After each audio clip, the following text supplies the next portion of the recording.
Hey guys, my name is Devontae, and I sacrificed my time so you don't have to. Oh boy. Alright. It's gonna be one of those topics, folks. Now, it's dealing with a former wrestler, so that's within my purview. It's just a situation that is, here, let's read the article first, and then we'll talk about it afterwards, alright? WWE Hall of Famer Nikki Bella's husband arrested for DV. Don't want to say the actual words because YouTube can get you on that also. Or at least I'll try my best to avoid it. TMZ has learned that Dancing with the Stars Artem, I don't know how to pronounce his last name, was arrested for domestic V. Earlier this morning, August 29th, Artem is the husband of Nikki Garcia, who used to perform in WWE as one half of the Bella Twins. The couple got married in 2022 and they have one child together. Here's an excerpt from TMZ's story where it's pointed out that Nikki's potential involvement in the matter is not currently known. And I quote, Artem was booked into Napa County Jail on Thursday morning on a felony DV charge, according to online jail records. Unclear what led up to Artem's arrest or the circumstances, but it's worth noting Artem's wife, former WWE star Nikki Garcia, posted on Instagram story on Wednesday revealing she was in Napa too. At this point, it is unknown if she was involved in any way. It goes on to cite PW Insider, who says Artem is currently still listed as incarcerated with his bail listed as $25,000. He was booked into the Napa Valley Jail at 9:59 a.m. this morning under California Penal Code Section 273.5a, which notes it is, and I quote, illegal to injure a spouse, cohabitant, or fellow parent in an act of domestic v. This offense, excuse me, because an ad just popped up. This offense is also referred to as domestic abuse, domestic v, or corporal injury to a spouse. For what it's worth, TMZ reached out to representatives for Artem and Nikki about the story, but did not hear back from either of them. Now, obviously, we do not have the full story. We don't know what happened.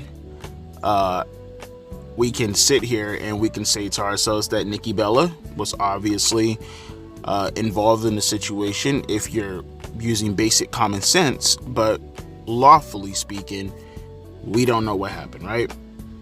So this is the point in time where I kind of give my 2 cents and I throw in my opinion on the situation. Mind you, this is merely just my words, has absolutely nothing to do with what's going to take place, what's happening with Nikki. As far as the follow-up is considered, none of this stuff has taken place yet. This all just happened like maybe an hour ago, right? That's when it popped up on my radar. Man, if Nikki Bella allegedly is involved in a situation where her husband is beating her, I gotta think, look, he's in jail right now, and that's a pretty damn big bond.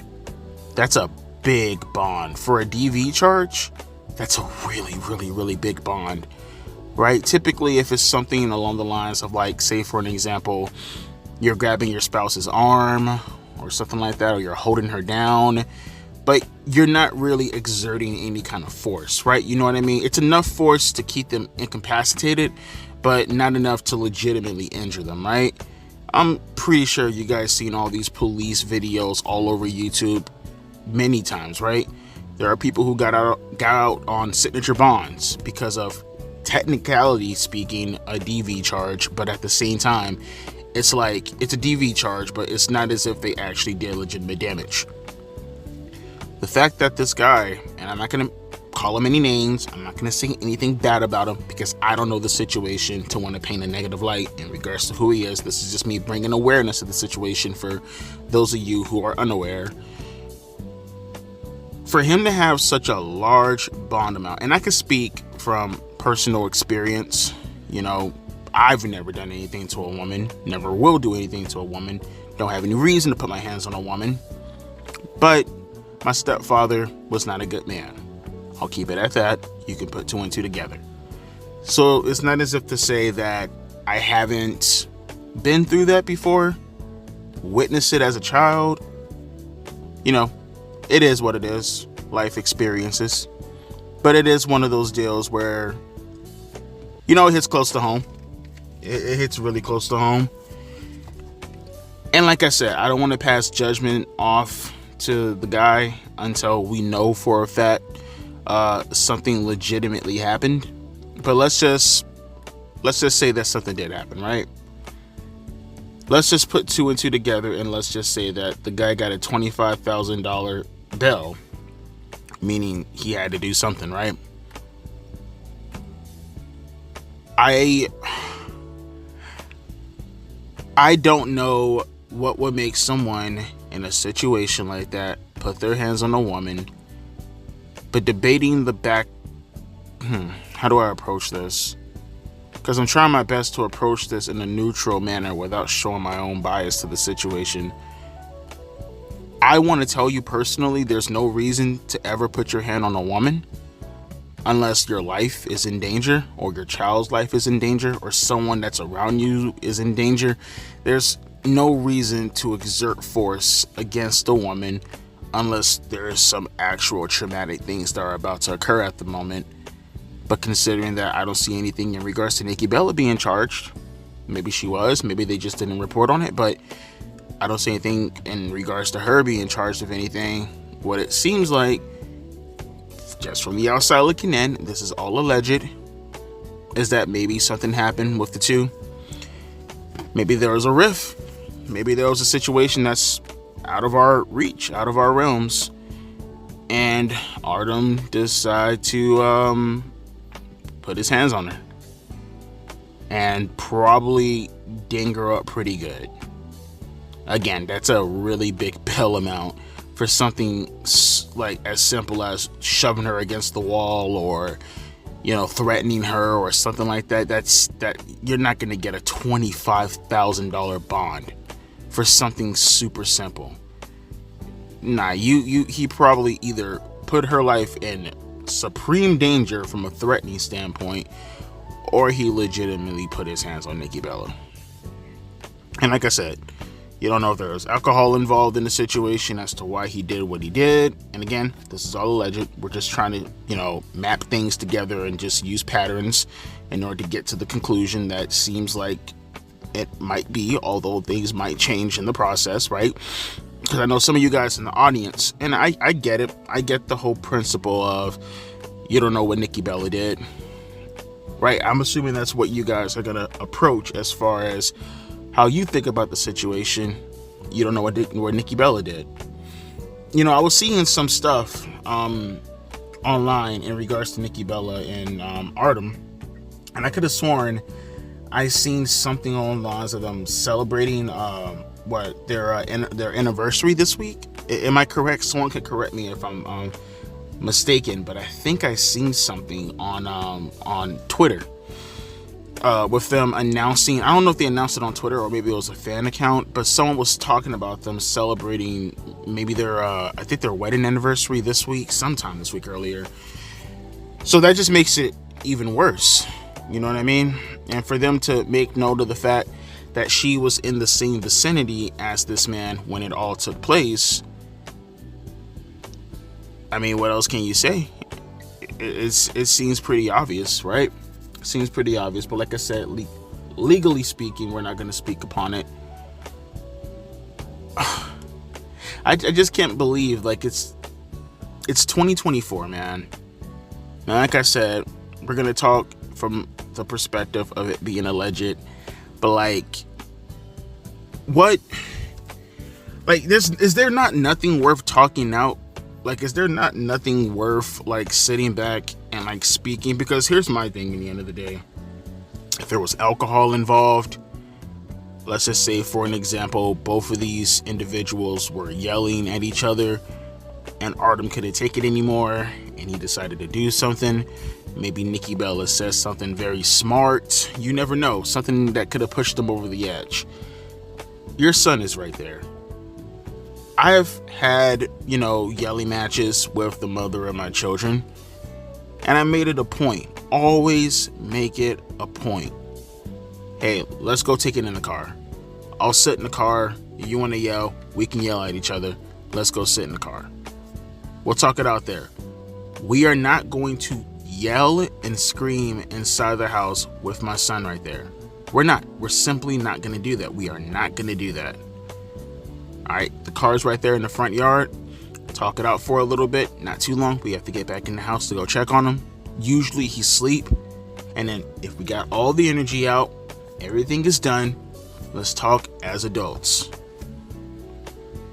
Never will I, because in the end of the day, it's not just hitting the woman that's a problem. It's hitting the woman in front of a child. Now, I don't know how old their son is. Well, he might be like, what? Actually, I take that back. I think he might be like, what, like 2 or 3 years old. Didn't she give birth to, I forgot, what's his name, like Matt or something like that? She gave birth to him like, what, like 2 or 3 years ago? So I think he's old enough right now to at least probably remember some of this stuff. I could tell you, in my own personal situation, all that stuff went down like in 98, 97 when I was a kid, and I was like 5 or 6 years old. And that's the kind of shit that kind of stuff scars you. It really fucks with your mind, especially when it happens repeatedly, and you know, coming home from school, they just had a fight the night before, and you know, walking into that door, there's a good shot that they're gonna do it again. It fucks with you as a child, and it's that kind of stuff that stays within you. And like I said, when it comes to now my relationships, I don't want my son anywhere near any of that. How I felt back in the 90s, I do not want anyone to feel like that. That was horrible. That was horrific. And it's nerve-wracking for a child. So I think people are going to probably be talking about the situation, trying to figure out, speculate what happened. Maybe go back in the past and look at some social media posts to see if there was something out of the ordinary. But always keep in your mind, right? Let's just hypothetically say something did happen to Nikki Bella, which, by the way, she's yet to really respond to anything. Obviously, this is her life. She'll respond when she's getting ready. Maybe nothing happened to her. You never know, right? I know I'm playing devil's advocate here. I know that I'm speaking to 1% of what could have legitimately happened, when the 99% is super obvious of what most likely happened. But it's still a thing that could occur. Look, all I'm saying, man, don't jump to conclusions yet. Everything that you say, always keep in the back of your mind that even though it looks obvious, don't condemn anyone. I haven't made fun of this gentleman yet. I haven't said anything bad about him as far as names are considered, not until I get conclusive proof. All I'm only doing right now is alleging. 2, always remember, words are a hell of a lot better than fists, especially when you're talking to your significant other. Especially if you're a man.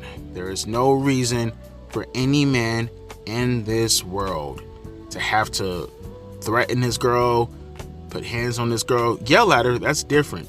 And even then, be very, make sure whatever you're yelling at, you know that, okay, now you definitely fucked up somewhere, right? The girl, that is. But there is no reason to have to threaten or actually do physical violence. And 3, if for nothing else, those first 2, always remember, especially if you have a kid, don't scar your kid like that. Don't put them in that position where they have to witness what you two are going through, and it's going to be that. I'm telling you, that will fuck up a kid's head. Wouldn't even be surprised if some of you in the audience went through the same thing also. It's tragic, man. And like I said, looking at the situation just brought up horrible memories. But whatever the situation happens to be, if anything were to pop off in the future and it seems significant enough, we'll come back and we'll talk about it, or maybe I'll post something on the community post as an update or a follow-up. I'm just hoping whatever happened, Nikki's okay, their son is okay, and whatever situation that Artem is going through at the moment, hopefully it wasn't taken out on the people who are most likely there to support him. With that being said, just giving you guys an update, or I guess bringing to light a situation that maybe, legitimate wrestling platforms that you have to touch on. That sucks. That really does suck. As always, my name is Devontae, and I'll be catching you guys later. Deuces. P. Ice.